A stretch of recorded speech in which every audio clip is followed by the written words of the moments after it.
Lions TV, this is your Thursday club video.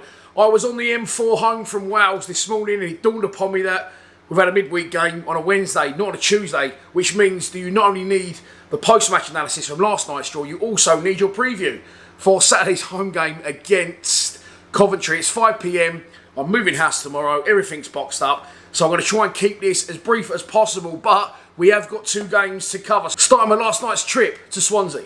So let's start out with looking at yesterday's team sheet. Few raised eyebrows in there. I did suspect that Matt Smith wouldn't be able to play or start as he played 90 minutes on Saturday. He hasn't really got the legs for it. And in that instance, Tom Bradshaw was brought in for a start. Mason Bennett came in on the left, which again surprised me because he's just come back from injury. Had a little bit on the pitch against West Brom. Then he had a few minutes. But you got Conor Mahoney sitting there fully fit. But wasn't favoured, and he went with Mason Bennett. Ojo, not in the squad, ill. So I'll let you draw your own conclusions to that one. The game itself, look, on reflection, the injuries are piling up. Daniel Ballard went off with what hearing is a serious eye injury last night, so best wishes to Big DB. Back down to earth with a bang, unfortunately, and injured in the game. 9 players have been injured so far this season. You've got to say Gary Rowett has been very, very unlucky with injury / illnesses, if you like. That was his exact words, not mine. And yeah, look, 2 games against 2 big clubs in this division.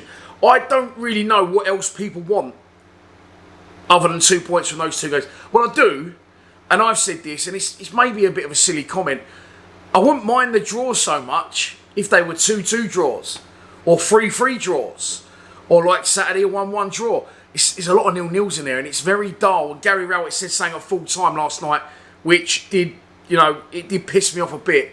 And he shouldn't have, because it's classic Rowett. He said the exact words, or words to the effect of, don't quote me on it, Swansea are a good side. We knew they'd have a lot of possession, and they make it very difficult for you to stick your head out. So in effect, we're in my eyes, he's saying, we're the weaker side, we're a cowering side, and we've got to be cowering and defensive and poke our head out the hole when we can. And I don't know why. They're a depleted side, lost their manager. I think he walked Cooper, speaking to a few of their fans after the game. Lost 3 of their best players, including Jamal Lowe. So there's definitely, it was a good point in my opinion, but they was definitely there for the taking. Let's get into the game. The first half, absolutely nothing happened. The only thing of note was Billy Mitchell's collected, calm, almost casual chest back to Bulkowski. Thought Billy did very well in that instance. And Bulkowski slides out, break for the course, takes a little bit of a clattering. That's the only time either goalkeeper dived in the game. In the first half, sorry. So at half time, me and the boys were saying, you could end the game now, but have nothing to talk about. Luckily, the second half did improve, and I feel that in that second half, we look good in spells. Early stages, we looked very good. I thought we was putting together nice patterns of play. We were moving, as I said in my full-time reaction last night, we were moving Swansea left to right, taking our time, keeping the ball nicely.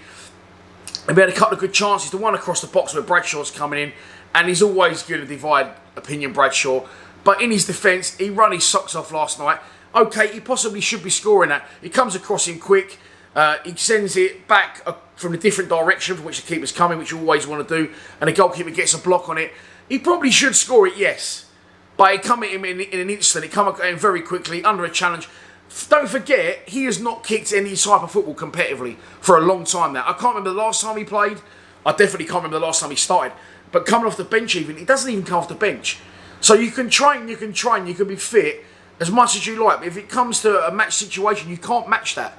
You can't get anywhere near that in training. So he's had one chance that he's come at him in an instant, and he's hit the target. That could have easily gone in. But he needs a run of games. Same with Mahoney when he come on. He needs a run of games. You can't judge these players if they haven't kicked a football. Mahoney actually had a great influence when he come on, and I just don't know why he can't get a start on his team. He needs a run under Rowett. He's never had that run under Rowett. I don't think he's ever going to get that run under Rowett, and he can really pull the strings for us, especially if you played him centrally, especially in a 10. So yeah, look, we've had our chances. They also had their chances, mainly from set pieces. They had the one where their fans next to us thought they'd scored, and we had a really great time reacting to that and letting them know that they didn't score a goal. It's almost like celebrating one for us. But Bulkowski, criticised in recent weeks, back to his absolute best. Penalty save at West Brom, 2 great saves for last night, maybe 3 or 4, but 2 great saves from set pieces, especially one at the death where he gets his hand high after seeing the ball late. But we could have won it. You know, Jeb Wallace had a chance at the end. Randomly as well, I watched the club's highlights this morning. And the only one they showed in the second half is where cross comes in, gets knocked down, Jed meets it sort of on the edge of the box, under a challenge, puts it over. They don't show the one where Jed tested their keeper at the near post late on, which I felt he did the right thing in shooting. Didn't show Bradshaw's chance.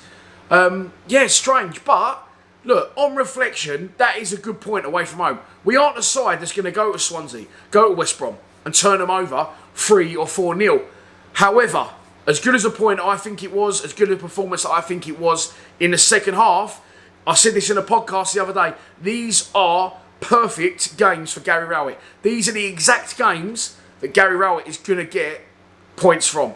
Going to teams as the underdog, where, as he says, we got to stay compact, concede a lot of possession, stick out. I hated it, what he said. So, you know, they make it very difficult for you to stick your head up and try and get out of the hole. So that's what he specialises in, is stabilising and being the underdog and defending a goal and nicking something on a break if we need to. And you know, we didn't need to yesterday. But they are perfect games for Rowett. He's always going to get results against teams like that, the biggest so-called sides in this division, where we're expected to go away, you know, in front of a packed South Wales angry crowd who have already drawn a game 0-0 at home against Hull on Saturday. They needed the win, but they didn't really threaten us. I just felt that we could have nicked it had we asserted ourselves. I was almost, should I say this? I was almost hoping that we was going to concede, because I knew if we did, we would have gone and scored and equalised. So why do we go into games with this belief? And if I'm a player for Millwall Football Club, the players must be getting pissed off with it. They must be saying, he's got no belief in us. He's telling us, you know, we've got to stay compact and try and nick something on a break. And you know, why? He's got no belief in his players. They are his players now. They're not Neil Harris players. They're Gary Rowett players. But as I said, look, we're going to leave that one there. In my opinion, good second half performance. Good point on the road. Some strong performances again. I thought Billy Mitchell did very well at right back, considering he's that position.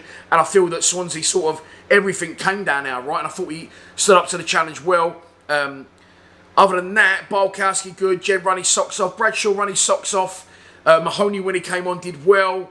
Saville midfield, still not doing anywhere near enough for me, and I'd drop him. Bennett didn't look fit, and I wouldn't start him on Saturday. As I said, I'd go with Mahoney.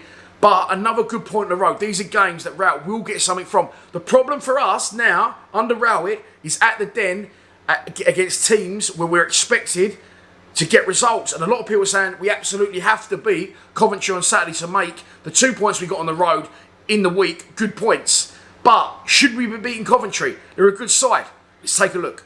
Managed by ex-Man United striker Mark Robbins, Coventry, of course, promoted from League One last season, are going well this season in their first season back in the Championship. They currently sit 4th in the table, and as a result, I'm hearing they're going to pretty much fill the upper tier of the away end on Saturday, so it should make for a good atmosphere at the Den. I've seen them a few times this season, and they're a little bit of a comeback team. They keep going to the end, they get late winners, and they won last night, beating Cardiff City by 1-0. However, here's the good news for us. Dabo, not sure of his first name, but I know he's from Southwark, and he absolutely terrorised us at the Den last season. He was sent off in the game, so he will miss Saturday's clash at the Den. Of course, they beat us at the Den last season, and they beat us on the last day of the season. Something ridiculous. Was it 6-0 or 6-1? So we don't owe these one, we owe them two. But they'll be coming to South Bermondsey full of confidence and looking for a repeat of last season. So this is your pre-match prediction, and here we go. I think we are going to lose this game, unfortunately. I predicted a 0-0 draw, a boring 0-0 draw, which I pretty much got spot on last night. And it's a tipping point now for me. There's so many different ways, 7 games in and looking at this. We've only won 1 game, okay, but we've only lost 2 in 8. So, you know, we're 2 points clear of the relegation zone. As I said, it's early days in the division. But if we don't win this game on Saturday, which I'm pretty sure we won't, surely questions are going to have to be asked of how we get our home form back on track, and can we do anything other than play 3 at the back. And again, full respect to Rowett and the team for getting the 2 points on the road. But now, for me, change it up. Get Mahoney in the 10, get Jed wide on the right, get someone else wide left, get a main striker in, go 4 at the back and go for it. But I know he'll stick it with the same. He'll play 3 at the back, two wing backs, play quite defensive, and again, hope to see what we can nick from the game, which isn't the Millwall way. And on that basis, I think we will lose the game by 2-0.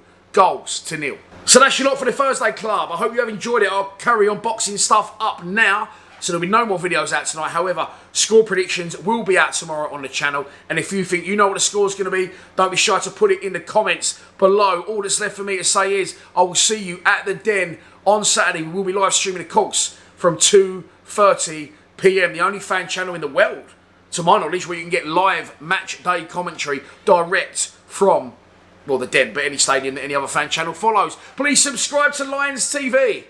3 points Saturday, boys. It has to be. Come on, you Lions.